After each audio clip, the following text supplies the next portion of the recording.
सोचो कि रिलायंस इंडस्ट्री अगर अपने ट्रांजेक्शन रिकॉर्ड करना चाहती है तो one book is not sufficient, single entry is not sufficient, तो इसलिए डबल एंट्री सिस्टम होता है। क्या होता है? Double entry.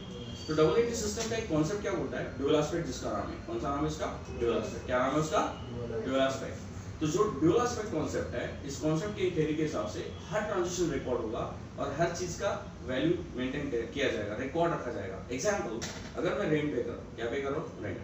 तो डबल एंट्री सिस्टम बोलता है कि अमाउंट अगर आपने 10,000 पेड करी है रेंट की, तो इस 10,000 को 2 बार रिकॉर्ड करना है। कितनी बार? 2। एक रेंट नाम से रिकॉर्ड करना है और एक कैश गई उसके नाम से रिकॉर्ड करना है। मतलब कि हमारे बुक में एक सोफिस्टिकेशन दिखेगी कि हाँ रेंट पेड हुआ, रेंट का हिसाब है, हाँ भाई कैश गई 10,000, कैश का हिसाब है। इमेजिन हमें डालना पड़ेगा डिस्क्लोजर। तो डिस्क्लोजर किस किस बारे में होता है, मैं उसकी हिंट के तौर पे समझा रहा हूँ। डिस्क्लोजर होता है वैल्यूएशन के बारे में। अगर तुम एसेट की अगर वैल्यूएशन कर रहे हो, तुम्हारे पास स्टॉक है और तुमने 1 लाख का स्टॉक था, अचानक उसकी वैल्यू मार्केट में बढ़ गई होगी या कुछ हो गया होगा, तो आपने इसको ओवर वैल्यूड कर दिया, 1 लाख की स्टॉक को 10 कर दिया। You need to give the disclosure. Yes और नो? किसी एसेट को आपने डेप्रिशिएट किया और अगर आपने उसको अचानक से 10% आप रेगुलरली करते थे, अचानक आपने 20% से डेप्रिशिएट कर दिया इस साल, यस और no?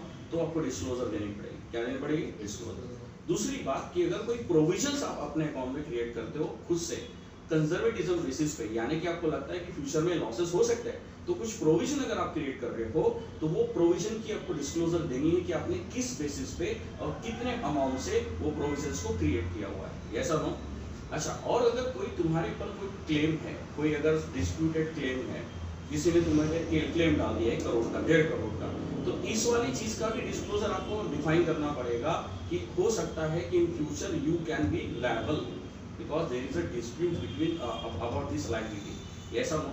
So you have to give the disclosure about that. Contingent liability होती है, किसी ने disputed liability वो contingent होते हैं. We need to disclose it in the statement, below to the statement actually, below to the statement हमको उसको disclose करना पड़ता है. Have you got the idea?